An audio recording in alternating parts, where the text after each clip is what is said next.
Okay, so let's talk about what's working. Let's start with that. So the first thing I want to talk about is social media. So we're going to talk about what's working in social, what's working in email. So with social media, the types of posts that are working right now are one of them is what I like to call mic drops. Mic drop moments, okay? Who knows what I'm talking about when I say a mic drop? It's like a boom, like you just said a one-liner. And so Rick had a bunch of them that we wrote in the chat. There's some that I've said it throughout this event where it's like one line that is so, ooh, nailed it. Like it's a one-liner, one sentence. That's a mic drop moment, right?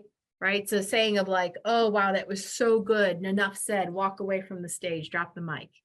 So social media posts where it is one powerful quote, either from someone else or from yourself, right? On social media, a mic drop post.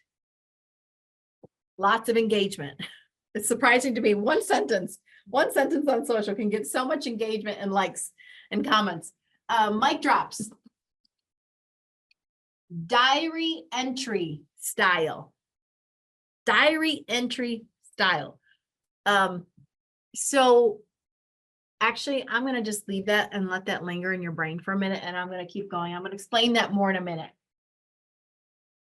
I'll explain that more in a minute, I promise. Long form posts.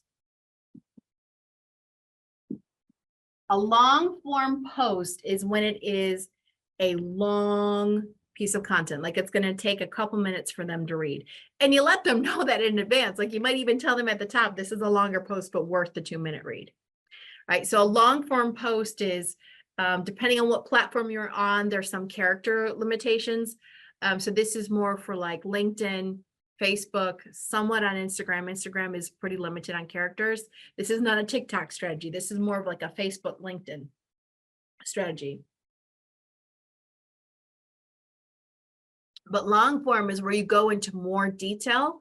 So these are really good for like beefy education-based marketing social media posts, especially if you're going to have a nice fat call to action at the end, a long form post. So it's a lot of text in the post, not in the comments, in the body of the post.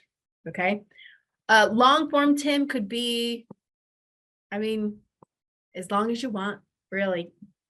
As long until Facebook kicks you off and says you can't run it anymore. But as long as you're to the point, but it can be a long post. That's the whole point of it, is it's a long post. It could take them a few minutes to read it. Think of it almost like a blog and a social media post, right? It could be a lot of content in there. Long form posts, always with, I'm going to say with a picture, right? Always with a picture. Yes, they do, Mary. If it's good.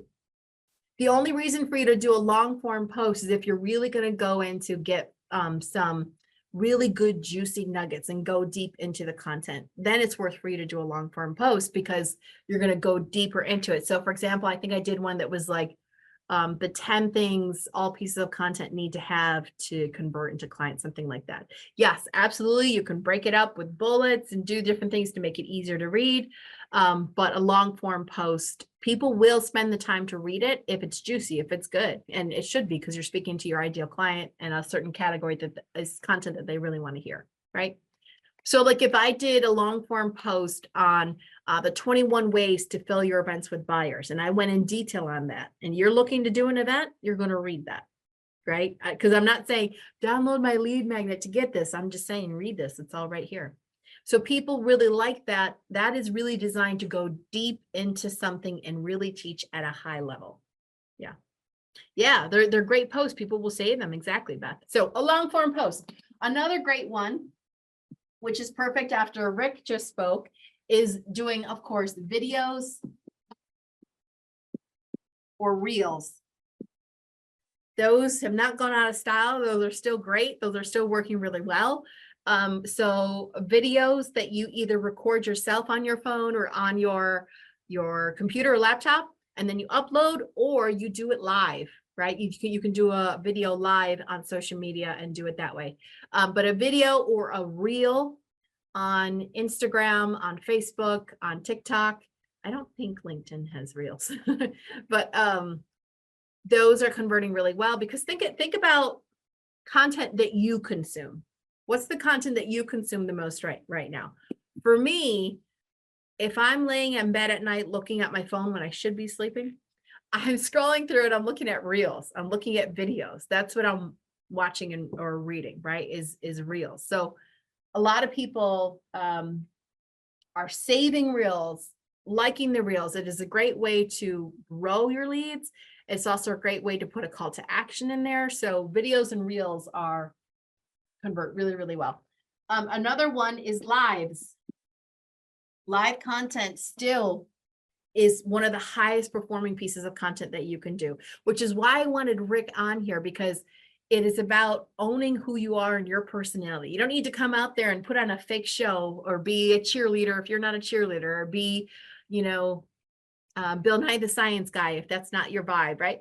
I wanted Rick on here to show you how to own who you are in your essence in your lives and feel confident on that. So live content on LinkedIn, on Facebook, on Instagram, any of those platforms is still converting really, really well. And lives are a great way to also add in a call to action as well.